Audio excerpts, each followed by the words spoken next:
مفتی صاحب آپ نے وزیر اعظم کی تعریف کی فلسطین پر بات کرنے پر، جبکہ انہوں نے 1967 کے مطابق تقسیم پر بات کی اور 2 ریاستی حل پیش کیا جس میں ریاست فلسطین کے ساتھ ناجائز ریاست اسرائیل کو تسلیم کرنا پڑ رہا ہے۔ جو وزیر اعظم نے بات کی ہے نا وہ فلسطینیوں کا مطالبہ ہے، سمجھ رہے ہو؟ تو مدعی سس گواہ چس بننے کی کوشش نہ کرو اگر یہ اس طرح سے حل ہو جاتا ہے ان پہ ظلم رک جائے گا اور ان کو بھی ایک آزاد ریاست مل جائے گی، تو یہ تو پہلے فیصلہ ہو چکا تھا۔ تو یہ something is better than nothing۔ ابھی جو حالات چل رہے ہیں، اچھا جو لوگ مشورے دے رہے ہوتے ہیں نا ان کے بچوں پہ بھوک اور افلاس آئے، پھر ہم پوچھیں گے کہ اب آپ مشورہ دو، آپ کا کیا خیال ہے؟ وہ کہیں گے جس طرح سے جوڑ توڑ کر کے بھائی یہ ظلم ختم ہو ہم راضی ہیں۔ تو دوسروں پہ جو گزر رہی ہے نا ان کے حقائق کو، گراؤنڈ ریئلٹی کو سامنے رکھ کر فیصلہ کرو۔ اور اسرائیل کبھی بھی اس حل پہ نہیں آئے گا کیونکہ اس میں اسرائیل کو نقصان ہے۔ تو اسرائیل یہ اس حل جو ہے نا جو 1967 سے پہلے کا جو اسرائیل تھا وہاں تک چلا جائے، اسرائیل اس کو نہیں مان رہا ہے۔ تو آپ وہ باتیں کر رہے ہو جو یعنی جو عملی طور پر ممکن ہی نہیں ہے، تو اس لیے وہ بات کرو جو فلسطینیوں کے حق میں ہو۔ دیکھو میں آپ کو ایک بات بتاؤں، ابھی اس پاکستان میں سیاسی اکھاڑ پچھاڑ چل رہی ہے۔ جیسے جب عمران خان کوئی اچھا کام کرتا تھا مخالفین نے کیڑے ہی نکالنے تھے کہ نہیں نکالنے تھے؟ ہر اچھے کام کو گھما پھرا کے غلط قرار دینا تھا۔ ہم نے ہمت کی، ہم نے عمران خان کے اچھے کام کی تعریف کی۔ تو اب یہ کام موجودہ حکومت کے ساتھ ہو رہا ہے، موجودہ حکومت سے ہمارے بھی درجنوں اختلافات ہیں، لیکن اگر کوئی اچھا کام کرے تو ہمارے پی ٹی آئی کے جو دوست ہیں وہ بیٹھے ہوئے ہیں توپے لے کے۔ میں کہتا ہوں یہی تقریر عمران خان کرتا تو واہ واہ ہو جاتی، بلے بلے دیکھو کیا زبردست جاندار تقریر کر کے آیا ہے۔ تو مجھے یہ ایسا لگ رہا ہے کہ یہ ذاتی بغض اور ذاتی انا کا کچھ مسئلہ زیادہ بنا ہوا ہے۔ تو بھائی ہم لوگ نیوٹرل ہی رہیں تو اچھا ہے۔ میں تو یہ بات کر رہا تھا بھائی ہماری پالیسی ہے کہ کوئی بھی اچھا کام کرے گا ہم اس کی اپریشیٹ کریں گے۔ تو جب عمران خان نے کیا تھا ہم نے سلوٹ کیا، شہباز شریف نے کیا تو ہم اس کو بھی سلوٹ کر رہے ہیں، تو اس نے اچھی بات کی۔ اب اس پہ کچھ لوگ اعتراضات کر رہے ہیں یہ تو اسرائیل کو تسلیم نہیں کر رہے۔ فلسطین کی باقاعدہ ایک پاورفل ریاست جس میں بیت المقدس کس کے ہاتھ میں ہوگا؟ فلسطین کے۔ تبھی اسرائیل اس سجیشن پہ قطعاً راضی نہیں ہے۔ وہ جو حل پیش کر رہا ہے اس حل میں تو یہ ہے کہ بالکل فلسطینیوں کو نہتا کر دیا جائے، تو اس کے مقابلے میں یہ جو بات کی ہے یہ بہت جاندار بات ہے، اس پہ قوم کو اپریشیٹ کرنا چاہیے۔ تو اپنے ذاتی اختلافات کو ایک طرف کر کے، سمجھتے ہو کہ نہیں سمجھتے؟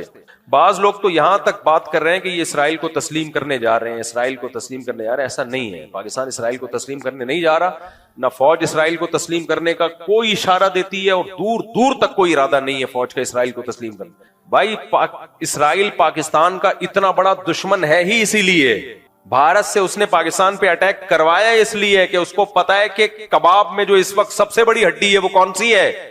وہ پاکستان ہے۔ اور پاکستان کے سیاستدان نہیں ہے، فوج ہے۔ اگر سیاستدان ہوتے، فوج نہ ہوتی تو کچھ نہیں کرنا تھا اس نے، کیونکہ پاور سیاستدانوں کے ہاتھ میں نہیں ہوتی، پاور تو فوج کے ہاتھ میں ہوتی ہے۔ عراق میں فوجی حکومت تھی، اس نے گرائی نا، اب سیاسی حکومت تو بنا دی اس نے۔ اب عراق کی ساری پالیسیاں اسرائیل کے حق میں بنا رہے ہیں، بناتا رہے۔ صدام حسین کباب میں ہڈی بنا ہوا تھا ان کے، صحیح ہے نا؟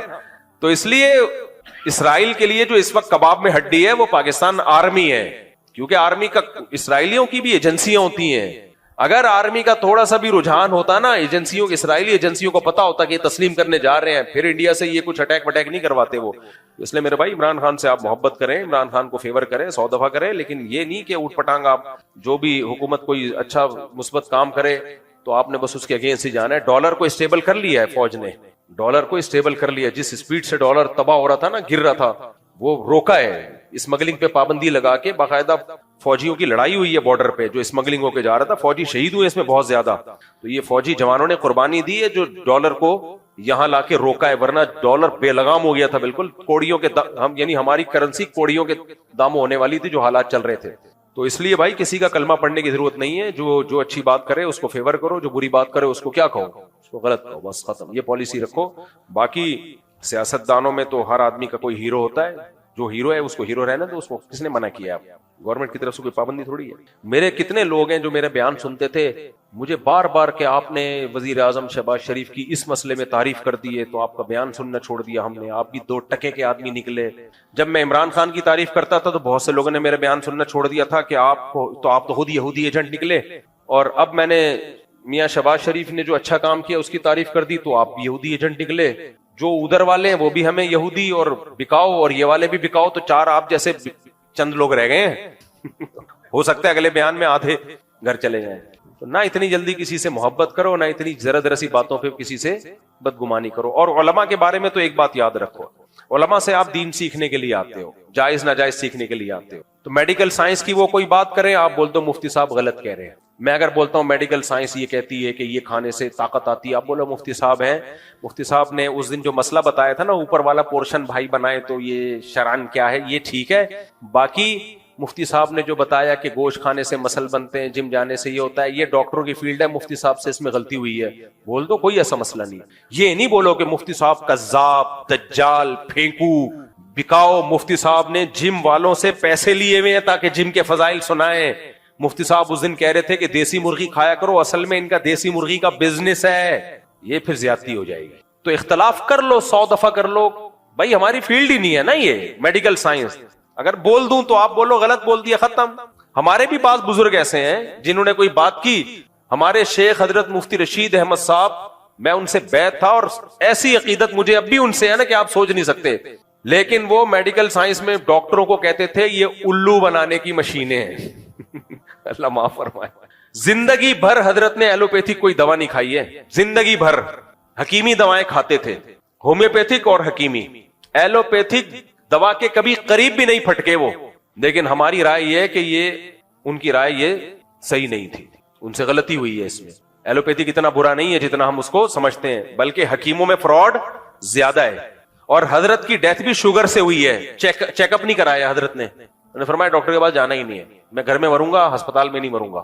اور شوگر ہوئی، حضرت مانتے ہی نہیں تھے مجھے شوگر ہے، کیونکہ حکیم آ کے مٹھائیاں کھلا رہے تھے حضرت کو شوگر میں. ہمیں اچھی، میں نے مجھے حکیم کا نام بھی پتا ہے، برفیاں کھلا رہے تھے، حضرت مٹھائی نہیں کھاتے تھے. انہوں نے کہا میں علاج بالمثل کروں گا. علاج بالمثل کا مطلب شوگر ہے تو شوگر سے علاج کروں گا. حضرت مٹھائی نہیں کھا رہے، حضرت کو جلیبیاں کھلا رہے وہ حکیم. تو بھائی بزرگ اپنی جگہ تھے، لیکن ہمارا خیال تھا کہ حضرت کو نہیں تھا، وہ تھے، حضرت کو میڈیکل سائنس پڑھی تھی، حضرت نے ڈاکٹری کتابیں بھی پڑھی تھی، ہومیوپیتھی بھی پڑھی تھی. لیکن کتابیں پڑھنا اور چیز ہوتی ہے، باقاعدہ ڈاکٹر بننا الگ بات. لیکن میں بدگمان نہیں ہوا شیخ و مرشد سے، اب یہ تو جھوٹ بول رہے ہیں معاذ اللہ. نہیں بھائی، وہ انسان ہے یار. جب ہمارے سامنے صحیح مسلم کی ایک حدیث آ گئی کہ پیغمبر صلی اللہ علیہ وسلم نے صحابہ سے کہا کہ نر کھجوروں کو مادہ کھجوروں کے نر کھجوروں کا بھور نہ ملاؤ. صحابہ نے نہیں ملایا، پیداوار کم ہو گئی، کھجوروں کی پیداوار کیا ہو گئی؟ کم. تو صحابہ نے کہا یا رسول اللہ، ہم نے آپ کے مشورے پر عمل کیا، کھجوروں کے بھور، جو نر کھجوروں کا بھور ہم ڈالتے تھے وہ نہیں ڈالا تو پیداوار کم ہوئی. تو آپ نے فرمایا میں تمہاری طرح کا انسان ہوں، میں جب دنیا کے بارے میں تمہیں کوئی حکم دوں تو تم دنیا مجھ سے زیادہ جانتے ہو، جب دین کا حکم دوں تو اس کو فالو کرنا ہے. تو جب پیغمبر صلی اللہ علیہ وسلم نے یہ بتا دیا کہ بھائی دنیا کی چیزوں کو بتانے میں بشر ہوں تو مجھ سے خطا ہو سکتی ہے، تو مفتی اور عالم کون ہوتا ہے جس سے خطا نہیں ہو سکتی؟ اس لیے میں جو آپ لوگ کو ٹوٹکے طبی بتا رہا ہوتا ہوں، لیمن ڈالو اور اس میں، اس دن آیا نا میں نے کہ اس میں شہد ملاؤ اور اس میں لیمو نچوڑو اور لیمو کو پانی کے اندر آدھا گھنٹہ ڈال کے رکھو اور اپنے خرچے پہ، گرمی ہے تو ٹھنڈا ٹھنڈا، سردیاں ہیں تو نارمل پی جاؤ، تو ایسا خاندانی صحت ہو جائے گی. تو یہ ٹوٹکا ہے. ہو سکتا ہے کوئی پی کے انتقال کر جائے سمجھ رہے ہو، یا اس کو ایسیڈیٹی ہو، تیزاب ہو، پتہ چلا وہ السر اس کا کینسر میں تبدیل ہو گیا، کیونکہ لیمن تو السر میں نقصان دیتا ہے. تو ایسے موقع پہ یہ نہیں بولو مفتی صاحب قاتل ہے، جھوٹا ہے، اس کے کسی درس قرآن کی کوئی حیثیت نہیں ہے. دنیا یہی بولے گی بھائی مفتی صاحب نے ایک اپنے تجربہ بتا دیا، آپ ڈاکٹر سے پوچھ لیتے، حکیم سے پوچھ لیتے، اگر وہ بتا دیتا کر لیتے، نہیں کرتے تو مفتی صاحب وہ حکیم تھوڑی ہیں. یہی بیلنس بات یہی ہوتی ہے نا، عمل کرنا ہے کر لو، نہیں کرنا ہے نہیں کرو. تو اسی طرح سیاست میں بھی جب میں کوئی بات کر رہا ہوں تو اس میں سیاسی بات ہے بھائی، اس میں ایک رائے ہے، آپ مان لیں مان لو، نہیں ماننا تو اس کا درس قرآن یا فتوے کے غلط ہونے سے تعلق تھوڑی ہے. ایک صاحب نے حضرت مفتی تقی صاحب کے بارے میں کہا کہ انہوں نے سندھ کے گورنر کی تعریف کی ہے. حضرت مفتی تقی صاحب نے گورنر سندھ کامران ٹیسوری کے بارے میں کہہ دیا کہ حضرت عمر کی سنت کو زندہ کیا ہے نا، وہ راتوں کو جاگتا ہے. اب ہو سکتا ہے دن میں سارا دن سوتا رہتا ہو، ہے وہ قابل احترام، مجھے میری بڑی ریسپیکٹ کرتے ہیں، اس لیے میں اس کے نام عزت سے لوں گا. مجھے جو آدمی عزت دے تو مجھے نہیں اچھا لگتا میں اس کی توہین کروں. تو کامران ٹیسوری سے جب بھی ہماری ملاقات ہوئی بڑی ریسپیکٹ دی. اب اچھے ہیں برے ہیں یہ ایک الگ بحث ہے، ماضی کیا تھا اللہ عالم. لیکن کام اس نے کراچی کے لیے بہت کیے، اس کا میں گواہ ہوں. کام واقعی اس نے کراچی کے لیے بہت کیے کامران ٹیسوری نے، اس کا میں چشمدید گواہ ہوں. تو اب مفتی تقی عثمانی صاحب نے کہہ دیا کہ یہ حضرت عمر کی سنت زندہ کی ہے، تو اتنے لوگوں کے میرے پاس میسج آئے مفتی تقی صاحب تو ایسے. میں نے کہا یار اتنے بڑے عالم نے ایک اسٹیٹمنٹ کہی ہے ساری زندگی کی عقیدت ایک جملے میں اڑا دی آپ نے. کوئی کہہ رہا ہے بکے ہوئے ہیں, کوئی کہہ رہا ہے حکومتی وہ ہیں, کوئی کیا کہہ رہے ہیں. یہ تو ہماری قوم کا مینٹیلٹی ہے. آپ زیادہ سے بولتے ہیں بھائی مفتی تقی صاحب کے علم اور تقوی کو سلام, لیکن اس جملے سے ہم اتفاق نہیں کرتے, ہماری نظر میں وہ بندہ ٹھیک نہیں ہے. بس اتنا کافی ہے. کیا یار بیچاروں کو اب بھی کمنٹس آ رہے ہوتے ہیں مفتی تقی صاحب کی تصویروں کے نیچے, وہی بندہ ہے جس نے حکومت وقت کی تعریف کی ہے. مجھے تو بھائی دیکھو, من عادی لی ولیا فقد آذنتہ بالحرب, حدیث میں آتا ہے کہ اللہ کہتا ہے جو میرے کسی ولی سے دشمنی کرتا ہے میرا اس کے خلاف اعلان جنگ ہے, میرا اس کے خلاف اعلان جنگ ہے. تو اس لیے یہ جو الفاظ زبان سے نکل رہے ہیں نا اللہ والوں کے خلاف, علماء صلح کے خلاف, یہ آپ کی نظر میں بہت ہلکے ہوتے ہیں, اللہ کی نظر میں ہلکے نہیں ہوتے, بہت بھاری ہوتے ہیں. تو ہماری رائے سے بھی کوئی اختلاف کر لو, کوئی مسئلہ نہیں ہے. ہم تو شرعی مسائل ہم سے پوچھو. اگر ہم سیاسی بات کرتے ہیں تو میں نے شہباز شریف کی تعریف کر دی کہ اچھا کام کیا ہے, آپ بول دیتے نہیں اچھا کام کیا, ختم ہو گئی بات. تو یہ جو پاکستان نے بہت زبردست فلسطینی موقف کی تائید کی ہے یونائٹڈ نیشن میں, اس پہ حکومت کو اپریشیٹ کرنا چاہیے. حکومت کام نہیں کرتی تو بھی برا بلا کہتے ہیں, کچھ اچھا کر کے آ جائے تو بھی برا بلا کہنا ہے, تو پھر تو اس کا مطلب تم حل چاہتے ہی نہیں ہو. اور فلسطینیوں کی جگہ اپنے آپ کو رکھ کے سوچو کہ تم پہ یہ ظلم ہو رہا ہوتا, اگر شہباز شریف کا یہ بیان غلط ہوتا نا تو فلسطینی کہہ دیتے کہ غلط ہے, ہم اس پہ راضی نہیں ہیں. ان کی طرف سے کوئی بیان نہیں آ رہا اور ہم سارے نیک شریف شرفا بن کے فلسطین, ہم تو پورا جو ہے نا یہ تقسیم ہمیں قبول نہیں ہے, تو فلسطینی بولیں یہ قبول نہیں ہے تو پھر ہوگی بات. مدعی سست گواہ چست بننے کی کوشش مت کرو. یہ بالکل ایسے ہی ہے, ایران سے ہمارے 100 اختلافات ہیں لیکن ایران نے فلسطینیوں کی مدد کی ہے. اب ہمارے یہاں بہت سے لوگ ایران دشمنی میں کہتے ہیں نہیں یہ نورا کشتی ہے, ایران فلسطینیوں کی مدد نہیں کر رہا, یہ نورا کشتی ہے. ہمارے بہت سے لوگ یہ بات, میں کہتا تھا یہ بات فلسطینیوں کی زبان سے نکلوا دو. فلسطینی کہیں کہ یہ ایران 2 نمبری کر رہا ہے, فلسطینی کہیں کہ ایران میں جو ہمارے لیڈر کو شہید کیا گیا ہے ایران نے مروایا ہے, وہ تو نہیں کہہ رہے اور آپ کہہ رہے ہو. اس کا مطلب ایران سے جو آپ کی ذاتی دشمنی ہے اس کو آپ کسی اور طریقے سے نکال رہے ہو. تو ایران کوئی شریف شرفا ملک نہیں ہے, میں کوئی ایران کی تعریفیں نہیں کر رہا, بہت سے جرم ایران کے کندھے پہ بھی ہیں, لیکن جتنے ہیں اتنے ڈالے جائیں, جو نہیں ہے وہ نہیں. ایران نے فلسطینیوں کی بے تحاشا مدد کی ہے اور اس مدد کے صلے میں ایران کو قربانی دینی پڑی ہے, بھگتنا پڑا ہے. ایران میں میزائل آ کے گرے ہیں, ان کا آرمی کا آفیسر شہید ہوا ہے, تو یہ ساری قربانیاں فلسطینیوں کی مدد کی وجہ سے دی ہیں ایران نے, تو اس میں ایران کو اپریشیٹ کرنا بنتا ہے. تو فلسطینی کہہ رہے ہیں کہ ہماری مدد کر رہا ہے اور وہ کہہ رہے کہ ہم بہت کچھ کر رہے ہیں, ابھی ہر بات یعنی ایسے بتانے کی نہیں ہوتی, تو اس کی سزا بھی ملی ہے ایران کو, واٹ لگا دی ہے ایران کی. لیکن ہمارے یہاں لوگ کہہ رہے ہیں ہمیں نورا کشتی ہے, خود ہی مروایا ہے, پہلے فلسطینیوں کے لیڈر کو بلایا اور خود ہی مروا دیا, خود ہی ہیلی کاپٹر گرا دیا, خود ہی یہ کر دیا.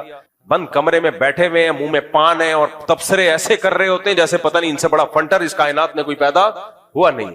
ان کی سورس آف نالج کیا ہے؟ کوئی سورس آف نالج نہیں ہے. تم کس سے ملے ہو یار؟ تم جا کے کسی فلسطینی سے ملے ہو تم, جو تمہیں بتا رہا ہو کہ تو فلسطینی جو ہمارے وزیر اعظم نے جو بات کی ہے فلسطینیوں کا, اس کے خلاف کوئی بیان نہیں آیا, لیکن اسرائیل اس کو کسی قیمت پہ تسلیم نہیں کر رہا ہے کیونکہ اس اسرائیل کو پتا ہے میرا اس میں نقصان ہے. اس لیے یہ اچھا اقدام کیا ہمارے وزیر اعظم کی طرف سے, اچھا اقدام ہوا ہے. باقی جو بھی یہ کہا کرے نا نہیں یہ تو غلط تقسیم ہو رہی ہے, تو ان سے کہو ٹھیک ہے, تمہارے بچوں پہ جب یہ ظلم ہونا اور بھوکے شہید ہو رہے ہوں اور یہ قحط زدہ حالت میں وہ مبتلا ہوں, پھر تم کہنا کہ نہیں ہمیں وہ یعنی اتنا ایریا چاہیے جو عملی طور پر جس کا امکان ہی نہیں ہے. جن کے بچے شہید ہو رہے ہوتے ہیں, جو بھوک سے تڑپ کے جانے دے رہے ہیں, ان کی زندگیوں کو سامنے رکھ کر آپ فیصلہ کریں. یہ ایک ایسا ہے کہ ایک جگہ ایک صاحب جو تھے نا, ایک لڑکا تھا نکاح کرنا چاہتا تھا, تو لڑکے کے بھائی نے لڑکی والوں کے سامنے وہ شرطیں بیان کی کہ چھوٹے بھائی کو یقین ہو گیا کہ یہ لڑکی والے یہ شرطیں مانیں گے نہیں. اب وہ کہہ رہے کہ یار اس سے تو میرا رشتہ ہی ختم ہو جائے گا. بڑا بھائی کہہ رہے نہیں, میں تجھے مروانا نہیں چاہتا, میں چاہتا ہوں ابھی سے یہ شرطیں لکھوا لوں تاکہ بعد میں تو سکون کی زندگی گزارے. چھوٹا کہہ رہا ہے سکون گیا تیل لینے مجھے یہ لوگ ان شرطیں مانیں گے ہی نہیں, میرے تو یہاں شادی نہیں ہوگی.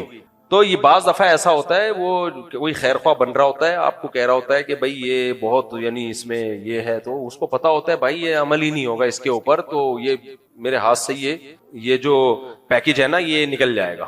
تو اگر یہ حل ہو جاتا ہے تو فلسطینی سکون میں آ جائیں گے. بیت المقدس کس کے ہاتھ میں چلا جائے گا؟ مسلمانوں کے پاس ہوگا. اصل تو بیت المقدس ہے, وہ لینا ہے ہر قیمت پہ.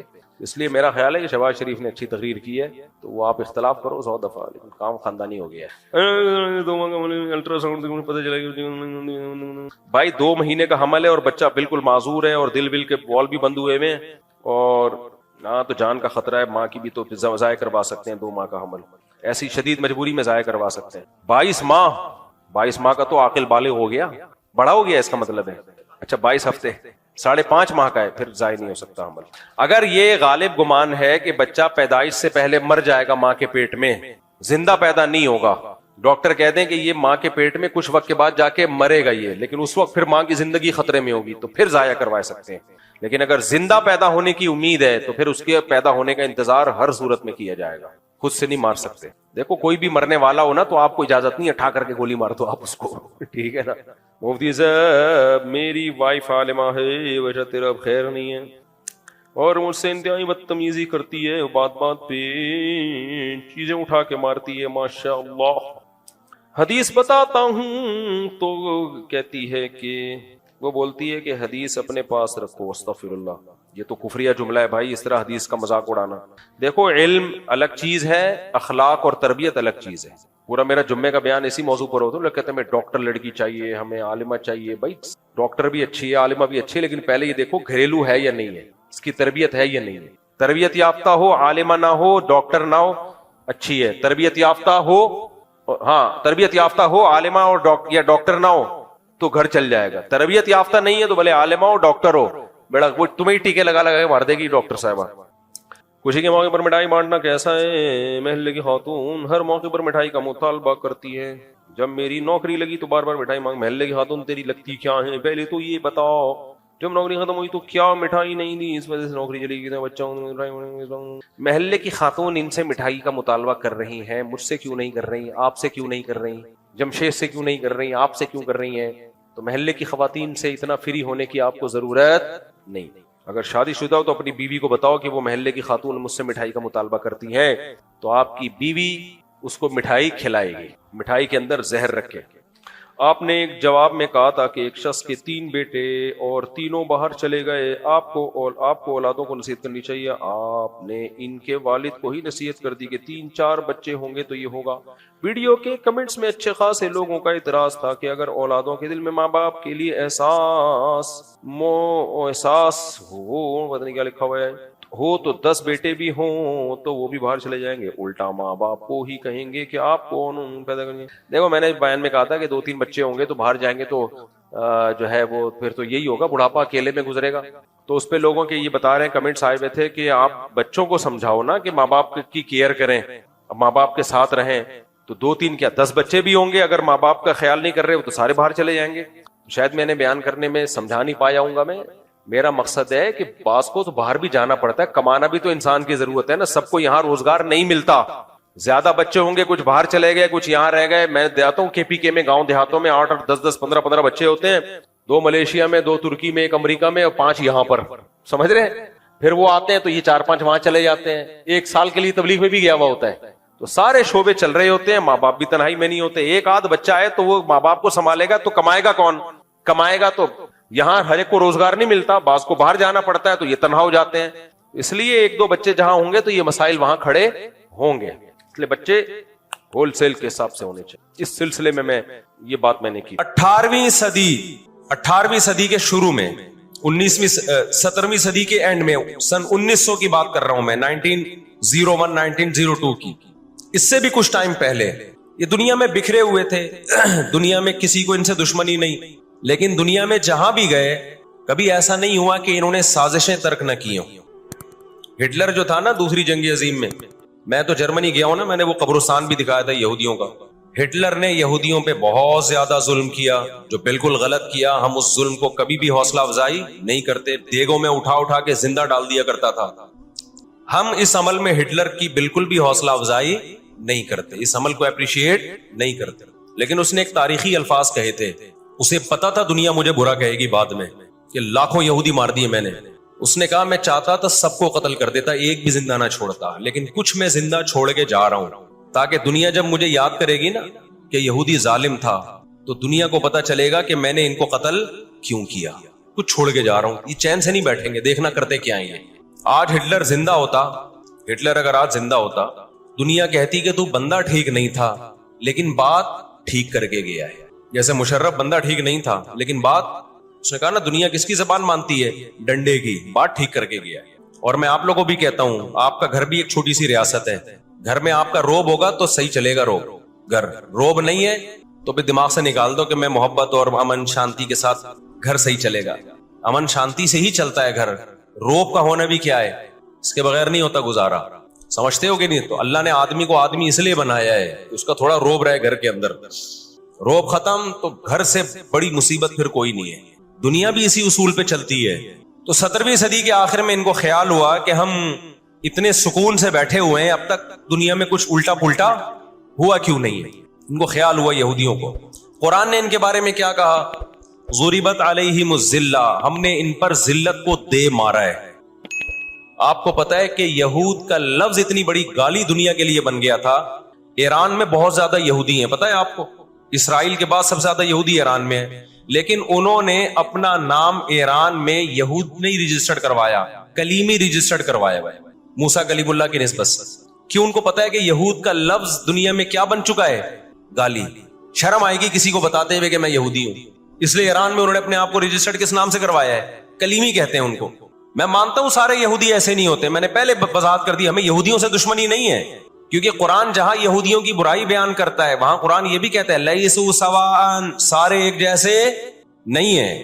قرآن اعتدال سے بات کرتا ہے، سارے ایک جیسے نہیں ہیں. لیکن جتنا شر اور فساد اس قوم میں ہے، قرآن کہتا ہے کہ اتنا دنیا میں کسی اور قوم میں نہیں ہے. لا تجدن اشد الناس عداوۃ للذین آمنوا اليہود، اللہ کہتے ہیں تم مسلمانوں کا سب سے بڑا دشمن دنیا کی جتنی قومیں ہیں ان میں سب سے بڑا دشمن کس کو پاؤ گے؟ یہود کو پاؤ گے. اس کے بعد مشرکین کو پاؤ گے، اور اسلام کے سب سے زیادہ قریب تم کس کو پاؤ گے؟ نصارہ کو، عیسائیوں کو پاؤ گے. تو ان کو بہت عرصے سے، صدیوں سے کچھ دنیا میں ہوا نہیں تھا، تو ان کو بیٹھے بیٹھے پریشانی ہونا شروع ہو گئی. چند ان کے فسادی لوگ جمع ہوئے اور انہوں نے کہا کہ بھئی دنیا میں ہر قوم کے پاس ایک ملک ہے، ہر مذہب کے پاس ایک ملک ہے، تو ہمارے پاس بھی ہونا چاہیے. حالانکہ یہ بات ہی غلط ہے. دنیا میں ہر قوم کے پاس ملک نہیں ہے. دنیا میں لاکھوں قومیں ہیں، ملک تھوڑی لاکھوں ہیں. پاکستان میں کتنی قومیں ہیں؟ سرائکی ہے، پنجابی ہیں، اردو ہیں، پٹھان ہیں، بلوچی ہیں. اگر قومیت کی بیس پہ ملک بنانا شروع کر دیں پھر تو ایک ایک انچ کے ملک وجود میں آئیں گے. پھر سرائکیوں میں جائیں گے تو سرائکیوں میں 20 قومیں ہیں، پٹھانوں میں جائیں گے پٹھانوں میں 40 قومیں نکلیں گی، مہاجروں میں جائیں گے ان میں صدیقی الگ ہے، ہاشمی الگ ہے، 20 قسم کے، بہاری الگ ہے. وہ تو قوم در قومیں بڑھتی چلی جائیں گی. انہوں نے کہا دنیا میں ہر مذہب کے پاس ایک ملک ہے. حالانکہ یہ بات بھی سکھوں کے پاس کوئی الگ ملک ہے، کوشش کر رہے ہیں وہ بنانے کی، لیکن اب تک کی رپورٹ کے مطابق نہیں ہے. بہت ساری دنیا میں مذہب ہے جن کے پاس کوئی کنٹری. مذہب کی بیس پہ حکومت دنیا میں 3 قوموں نے کی ہے، مذہب کی بیس پہ، جو آسمانی مذاہب ہیں، یہود، عیسائی اور مسلمان. پہلی جنگ عظیم ختم ہونے والی تھی، دنیا امن و امان کی طرف آ رہی تھی. ان کو وہ دنیا کا امن پسند نہیں آیا. انہوں نے جناب طے کیا کہ ہمیں ایک ملک ملنا چاہیے. ان کے بڑے بیٹھے، کسی نے کہا افریقہ میں ہونا چاہیے، کسی نے کہا فلاں جگہ ہونا چاہیے، کسی نے کہا فلاں جگہ ہونا چاہیے. ان میں چند شرارتیوں کو خیال آیا کہ اگر ہم کسی بھی ملک میں کسی بھی زمین پہ اناؤنس کریں گے نا یہاں ہم نیا کنٹری بنانا چاہتے ہیں، تو ہمارے یہود خود اس پہ آمادہ نہیں ہوں گے. اس لیے کہ جو شخص کسی ملک میں سکون اور اطمینان کے ساتھ رہ رہا ہے، کوئی یہودی، تو وہ کیوں آئے گا ہجرت کر کے وہاں پہ؟ سمجھ میں آ رہی ہے بات؟ بھائی آپ کسی کنٹری میں امن اور سکون کے ساتھ ہو، اعلان ہوتا ہے ان لوگوں کے لیے وہاں الگ ملک بن رہا ہے، تو آپ کہو گے مجھے جانے کی کیا ضرورت ہے جب میں یہاں سکون اطمینان سے ہوں، مجھے تمام حقوق حاصل ہیں. یہودیوں کو پوری دنیا میں ہر قسم کے حقوق حاصل تھے، اور سب سے زیادہ یہودیوں کے ساتھ اچھا سلوک مسلمان خلفاء نے کیا ہے.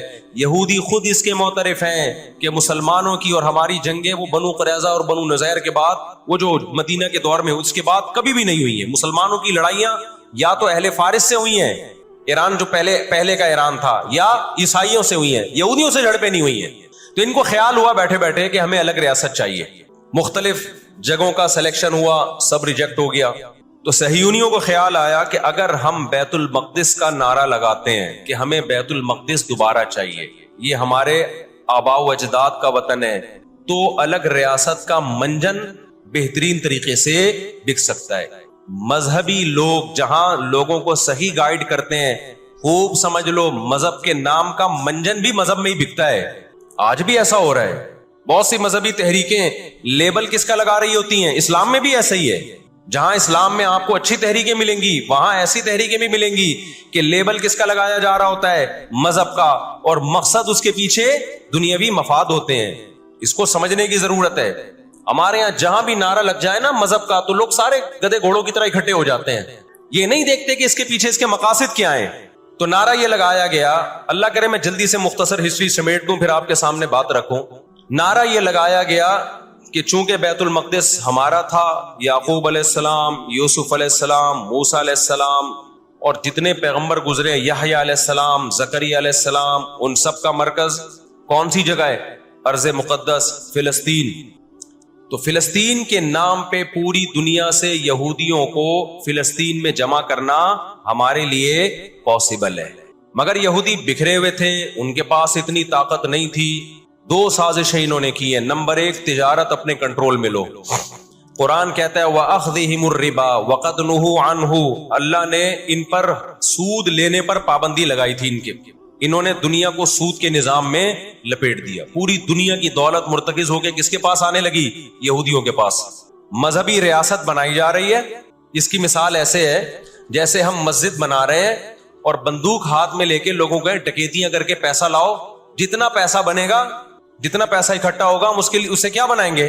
مسجد بنائیں گے. تو اس سے صاف پتہ چل جائے گا بھائی تیرا مقصد مسجد بنانا نہیں ہے، مسجد کے نام پہ منجن بیچنا ہے. سمجھ میں آ رہی ہے بات کہ نہیں آ رہی؟ لیبل مسجد کا لگ رہا ہے اس کے پیچھے، کیونکہ جو مسجد جو بنانا چاہتا ہے وہ کبھی بھی حرام پیسے سے مسجد نہیں بنائے گا. تورات میں آج تک سود کی حرمت موجود ہے. قرآن نے بیان کیا کہ ان کو ہم نے سود لینے سے منع کیا، لیکن انہوں نے سود لینا شروع کر دیا. بڑے بڑے بینک آج کس کے پاس ہیں؟ ان کے تانے بانے سارے کس سے جا کے ملتے ہیں؟ یہودیوں سے. بیٹھے بیٹھے پیسہ جمع کرنا شروع کیا. تبھی تو میں کہتا ہوں یہ جو بڑے بڑے جنرل اسٹور بنے ہوئے ہیں نا، مال بنے ہوئے ہیں، جو بینکوں سے سودی قرضہ لے کے کروڑوں روپے پھونک دیتے ہیں، اس کے بجائے نا اپنے ان غریب دکانداروں کے پاس جایا کرو جو اپنے باپ کی کمائی سے، وراثت کے پیسوں سے دکان بنا کے بیٹھے ہوئے ہیں. یہ جو سودی نظام ہے نا، سودی نظام، اس سے دنیا کی دولت مرتکز ہو کے چند ہاتھوں میں جاتی ہے. پھر وہ چند ہاتھ ہی آپ کے باپ بن کے بیٹھتے ہیں دنیا میں. جب سے یہ بڑے بڑے سٹورز بننا شروع ہوئے ہیں، مال بننا شروع ہوئے ہیں، یہ چھوٹے موٹے دکانداروں کی جو حلال کی آمدن تھی، ان کی جو بینکوں سے قرضے نہیں تھے، جو دادے پردادے سے محنت کر کے آ رہے تھے اور اب اتنا جمع کیا کہ ایک دکان بنا لیں، وہ سارے ایک طرف رہ گئے. اور ایک سرمایہ دار اٹھتا ہے بینکوں سے اربوں روپے کا قرضہ لے کے ایک بہت بڑی بلڈنگ بنا دیتا ہے اور بیٹھ کے نوٹ چھاپتا ہے. وہ یہ کون سا ان کی خون پسینے کی کمائی ہوتی ہے؟ تو اس عذاب میں دنیا کو کس نے دھکیلا؟ سودی نظام میں. بولو، یہودی نے دھکیلا. ان کے شاطر دماغ نے کام کیا کہ پوری دنیا کی معیشت کس کے کنٹرول میں لے کر آؤ؟ اپنے کنٹرول میں. آج اگر حاجی ہم یہاں سے حج کرنے جاتے ہیں نا، میں نے ایک دفعہ سعودی عرب میں کسی سے پوچھا کہ یہودیوں کو یہ کھٹکتا نہیں ہے اتنے لاکھ لوگ آ رہے ہیں، 40 لاکھ 50 لاکھ لوگ حج کر کے جا رہے ہیں، ان کو کھٹکتا نہیں ہوگا اتنی اللہ نے مسلمانوں کو عزت دی؟ انہوں نے کہا ان کو نہیں کھٹکتا، یہ چاہتے ہیں کہ 40 لاکھ کے بجائے 80 لاکھ لوگ حج کیا کریں. وجہ اس کی ہے کہ وہاں سارا مال ان کی کمپنیوں کا بکتا ہے. میں سمجھا پا رہا ہوں اپنی بات؟ ساری پروڈکٹ کس کی بکتی ہیں؟ منجن انہی کا بک رہا ہے وہاں بھی. تو چاہتے ہیں 40 لاکھ کے بجائے کتنے لاکھ حج کیا کریں؟ 80 لاکھ حج کیا کریں. اللہ میاں نے حج کا جہاں تذکرہ کیا نا، وہاں تجارت کا بھی تذکرہ کیا ہے. لیس علیکم جناح ان تبتغوا فضلا من ربکم. مسلمان جب حج کرنے جاتے تھے تو تجارت بھی کرتے تھے، کیونکہ پوری دنیا سے مسلمان آ رہے ہیں. ایک ملک میں ایک چیز سستی ہے، دوسرے ملک میں وہ مہنگی ہے، تو اس ملک والا یہ سستی چیز لے گیا، یہ والا یہ سستی چیز لے گیا. دونوں پارٹیوں کو پیسہ مل رہا ہے، حج بھی ہو رہا ہے، پیسہ بھی مل رہا ہے. صحابہ کو خیال آیا کہ یہ تو ہم حج کرنے جا رہے ہیں، اس میں ہم بزنس بھی اگر کرتے ہیں تو ہمارے تو حج کا اجر ضائع ہو جائے گا. اللہ نے فرمایا نا نا نا نا نا، اگر تم حج کے ساتھ تجارت بھی کرو گے، تجارت کا فائدہ بھی ملے گا اور حج کا بھی پورا پورا ثواب ملے گا تمہیں. کیوں؟ اللہ چاہتے تھے کہ حج کے ذریعے معیشت بھی مسلمانوں کی مضبوط ہو. اللہ تھوڑی مسلمانوں کو کمزور دیکھنا چاہتے ہیں.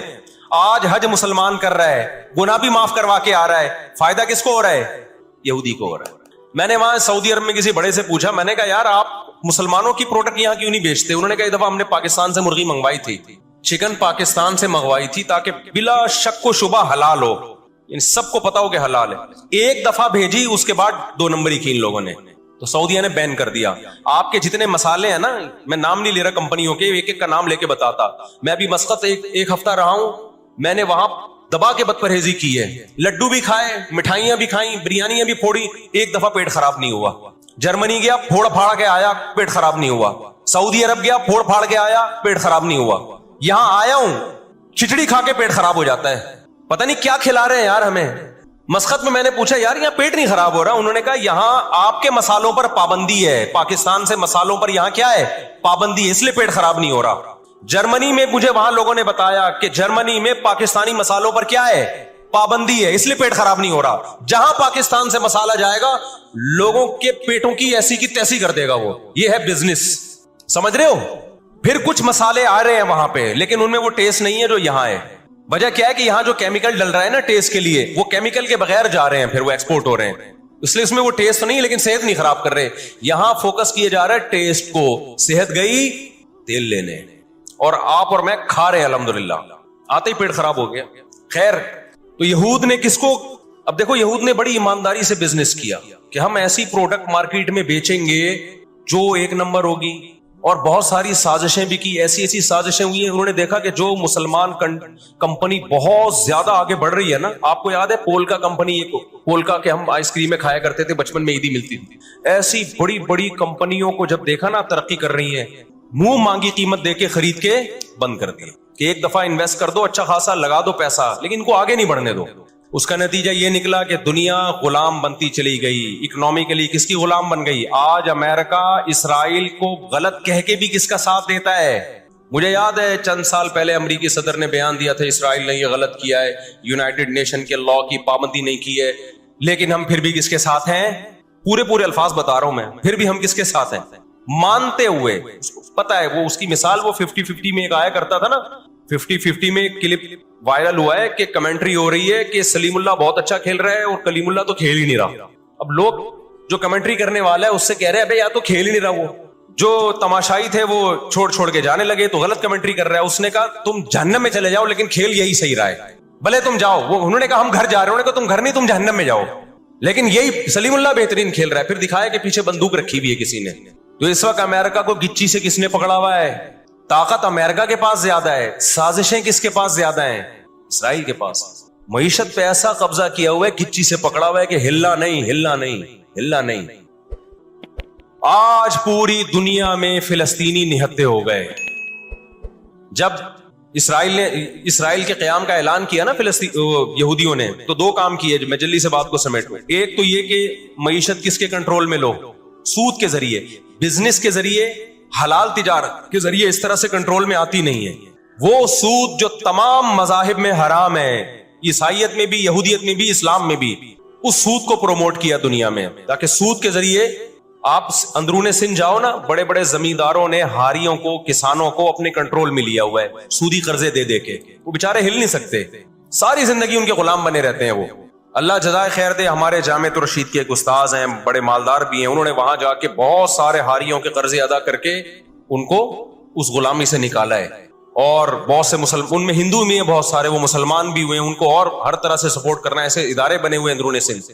تو ایک کام تو یہ کیا کہ معیشت اپنے کنٹرول میں. دوسرا کام کیا کہ ان کو پتا تھا کہ جب تک بڑی طاقتیں ہمارے ساتھ نہیں ہوں گی اس وقت تک ہم اسرائیل کا قیام وجود میں نہیں لا سکتے. اس کے لیے سب سے زیادہ اسلام دشمنی میں برطانیہ کے ساتھ ایگریمنٹ ہوا. اور آپ حیران ہوں گے, برطانیہ کی اسمبلی میں جب یہ قانون پاس ہوا, قرارداد پاس ہوئی ہے کہ ہم نے فلسطینیوں کو, اسرائیلیوں کو, یہودیوں کو فلسطین میں جا کے آباد کرنا ہے, تو آپ حیران ہوں گے کہ اس میں اس کی سب سے زیادہ مخالفت اسمبلی میں موجود ایک شخص نے کی جو یہودی تھا.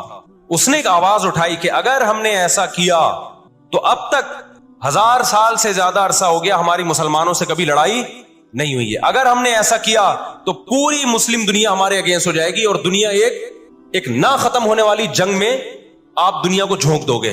وہ یہودی تھا, اس نے اس پالیسی کے خلاف آواز اٹھائی, مگر برطانیہ کو اس سے کوئی سروکار نہیں تھا. اس کا کیا جا رہا ہے بھائی اس میں؟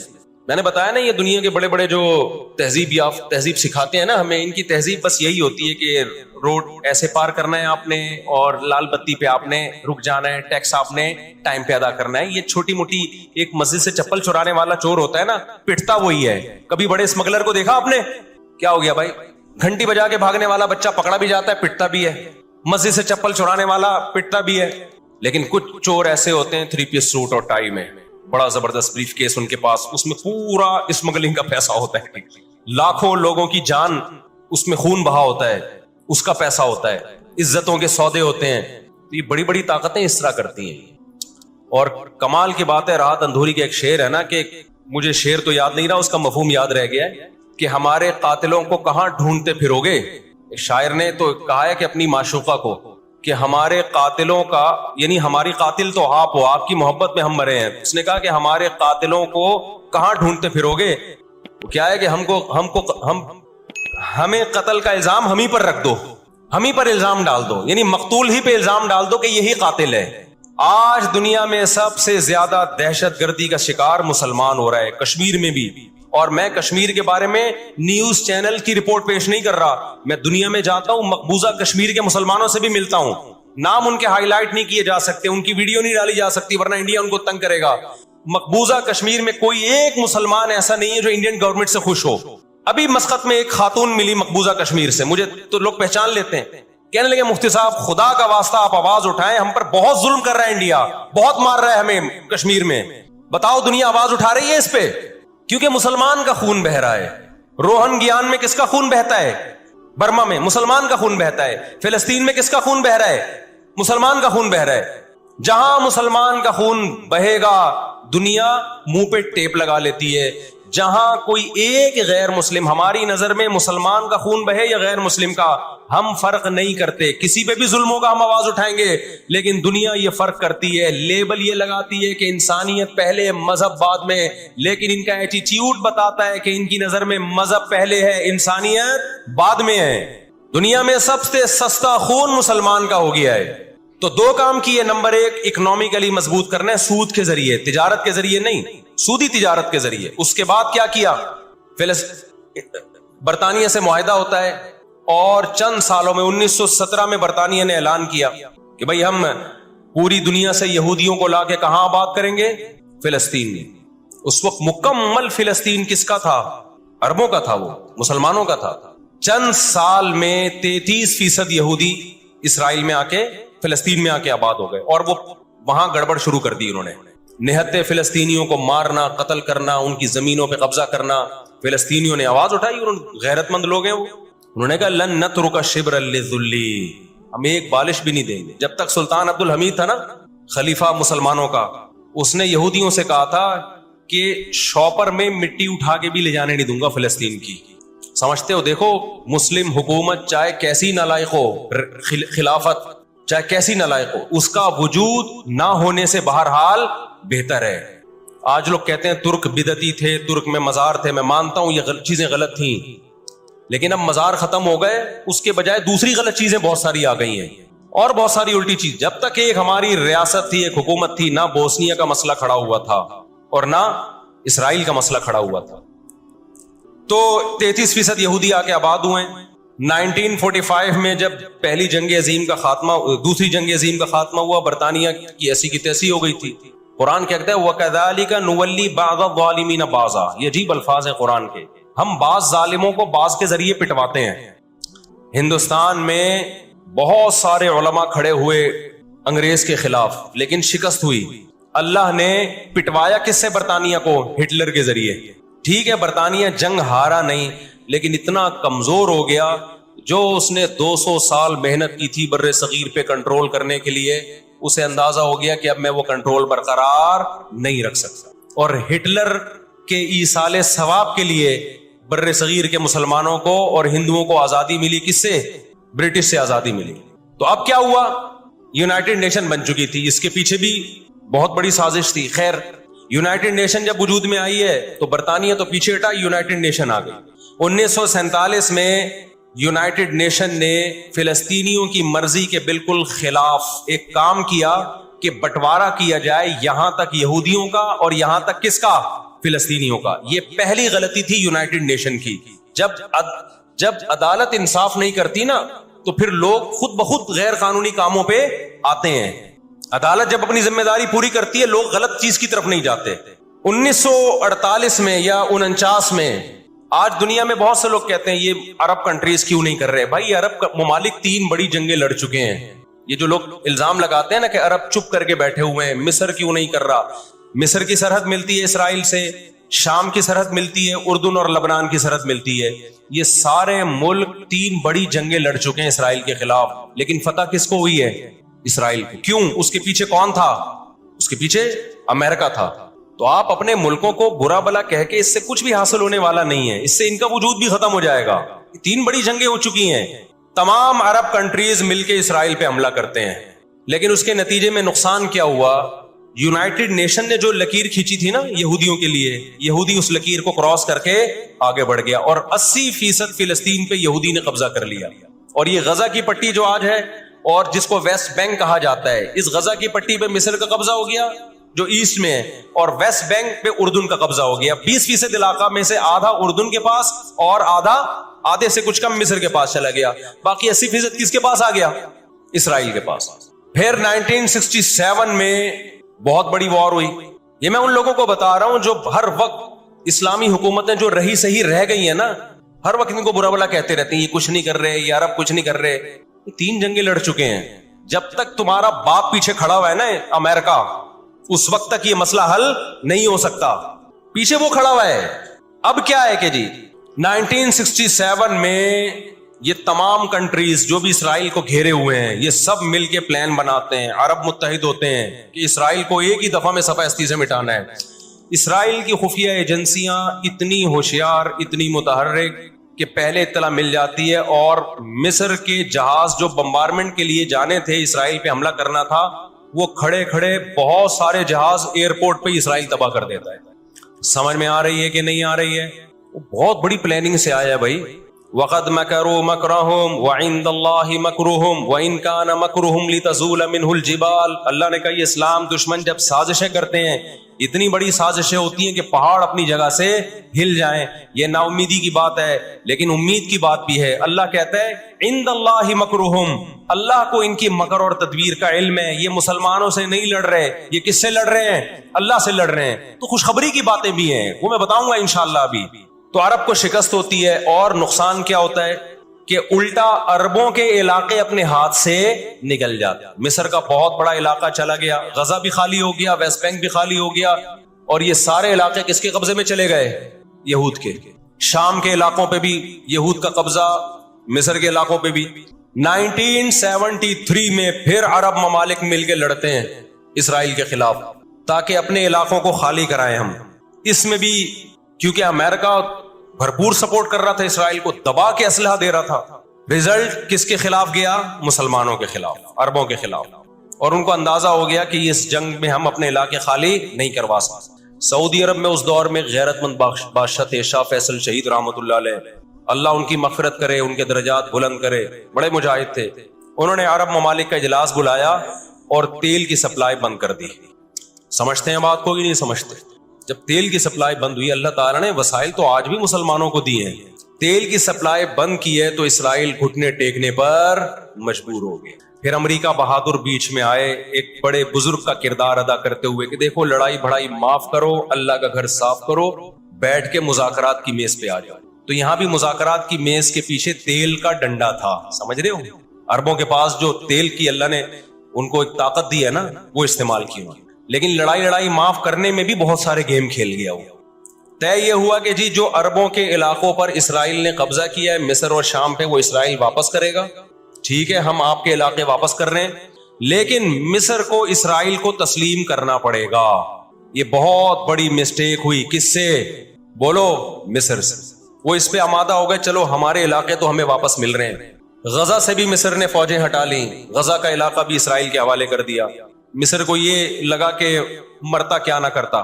مصر نے جب یہ علاقے واپس کیے اور اسرائیل کو تسلیم کیا تو بہت سارے عرب کنٹریز مصر کے خلاف ہو گئے اور عرب اتحاد سے مصر کو نکال دیا.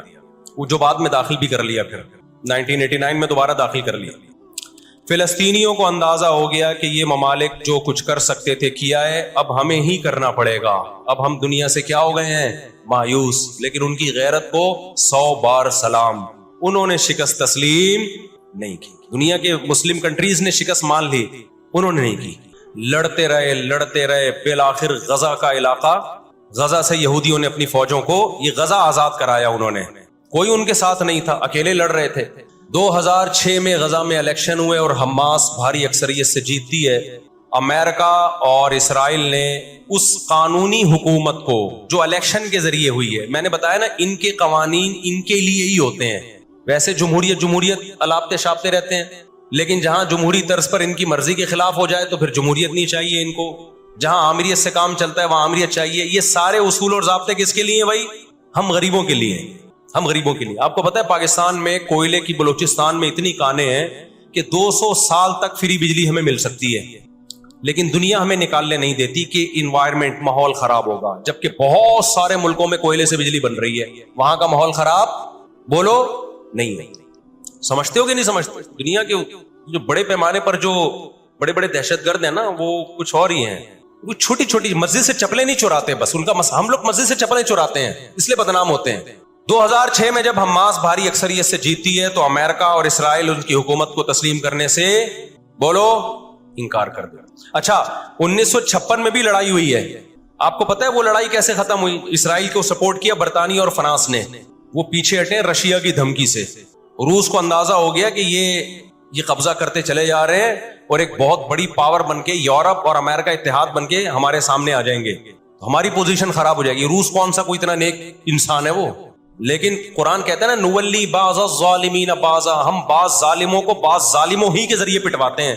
محلے میں ایک دادا گھوم رہا ہوتا ہے بدماشی کرتا، کمزور پٹ رہے ہوتے ہیں، اللہ دوسرے دادا کو پیدا کر کے اس کو پٹواتے ہیں اس سے، اور پھر کہتے ہیں تجھے کسی اور سے پٹواؤں گا میں۔ روس نے کون سا اچھے افغانستان میں جو بربریت کی اس نے کس قانون کے تحت افغانستان میں گھسا تھا، وہاں بھی افغانی اس کے خلاف کھڑے ہوئے اور مار مار کے بھگایا اس کو۔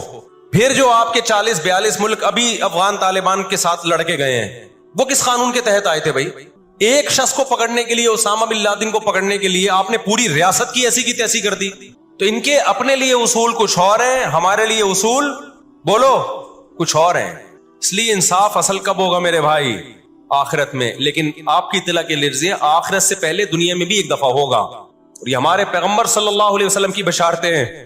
آج وہ فلسطینی نہتے ہو چکے ہیں، نہ مصر میں ان سے لڑنے کی طاقت ہے کیونکہ مصر 3 جنگیں لڑ کے ہار چکا ہے، نہ شام میں ان سے لڑنے کی، شام کے اندر تو خود ایسی سازشیں کی ہیں کہ اس کو کھوکھلا کر دیا۔ جو بھی طاقتور ملک تھے اسرائیل نے ان کو اپنے راستے سے پہلے ہی ہٹا دیا۔ اور یاد رکھو اسرائیل صرف فلسطین نہیں چاہتا ہے، یہ ہماری بھول ہے۔ اسرائیل گریٹ اسرائیل کا قائل ہے، جس میں بہت بڑا خطہ ہے جس پہ وہ قبضہ کرنا چاہتا ہے، یہ یہاں رکے گا نہیں۔ اگر آج ہم غزہ کو اسرائیل کے حوالے کر دیں کہ چلو دنیا میں امن آ جائے گا، ایک حکومت ان کو دے دی جائے، چند لوگوں کو کنٹرول، ہتھیار ڈلوا کے ان کو کنٹرول دے دیا جائے، تو یہ آپ کی بھول ہے۔ قرآن کہہ رہا ہے وَيَسْعَوْنَ فِي الْأَرْضِ فَسَادًا، ان کی فطرت میں ہے کہ یہ زمین میں ہمیشہ فساد مچاتے رہیں گے۔ جو بات ہٹلر نے کہی تھی وہ قرآن 1400 سال پہلے کہہ چکا تھا۔ ہٹلر نے قرآن میں دیکھ کے نہیں کہی ہے، ہٹلر نے تو مشاہدہ کر کے کہی تھی یہ بات۔ نہ مصر میں لڑنے کی طاقت، 3 جنگیں ہار چکا ہے، نہ لبنان میں لڑنے کی طاقت، نہ اردن میں لڑنے کی طاقت، نہ شام میں لڑنے کی طاقت۔ سعودی عرب اور اسرائیل کے حالات اچھے ہونے جا رہے تھے، یہ واقعہ ہوا، سعودی عرب نے الحمدللہ یو ٹرن لے لیا، ایک اچھا اقدام ہے سعودی عرب کا، ورنہ تو یہ مسئلہ دب گیا تھا۔ سعودی عرب پیچھے ہٹ گیا، اردن پیچھے ہٹ گیا، بہت سارے اسلامی ملک جو جا رہے تھے کم از کم اس واقعے کے نتیجے میں پیچھے ہٹے ہیں، وہ ایک اسٹیپ پیچھے کی طرف آئے ہیں، اور اب اتنی جلدی یہ آگے جا نہیں سکتے، ان کی اپنی عوام نہیں چھوڑے گی ان کو۔ اگر یہ آگے کی طرف گئے، یہودیوں سے انہوں نے دوستی لگانے کی، اسرائیل سے دوستی لگانے کی کوشش کی۔ میں بار بار کہتا ہوں جب میں یہودی کا لفظ استعمال کرتا ہوں تو اس سے صہیونی اور اسرائیلی مراد ہوتے ہیں جو اسرائیل کو سپورٹ کر رہے ہیں، سارے یہودی اس میں داخل نہیں ہے۔ آج بھی بہت سارے یہودی وہاں فلسطینیوں کو سپورٹ کر رہے ہیں، دنیا میں مظاہرے ہو رہے ہیں فلسطینیوں کے حق میں۔ ہمیں اس بارے میں کیا ہدایات ملتی ہیں قرآن و سنت میں؟ وقت بتائیے، یہ گھڑی آ گیا، تھوڑی سی وقت کافی زیادہ ہو گیا، میں انشاءاللہ ہمیں اس بارے میں قرآن و سنت میں کیا ہدایات ملتی ہیں، اس پر میں انشاءاللہ جمعے کی نماز کے بعد کچھ دیر بات کروں گا. وقت چونکہ بہت ہو گیا، جمعے کی نماز پہ لیٹ ہو جاتی ہے. اللہ تعالیٰ غزہ میں جو اہل اسلام پہ، فلسطینیوں پہ ظلم ہو رہا ہے، اللہ تعالیٰ ان کی مدد کرے، اور غاصب اسرائیل کو اللہ تعالیٰ ہدایت دے، جو ہدایت کے قابل نہیں ہے تو اللہ ان کو تباہ و برباد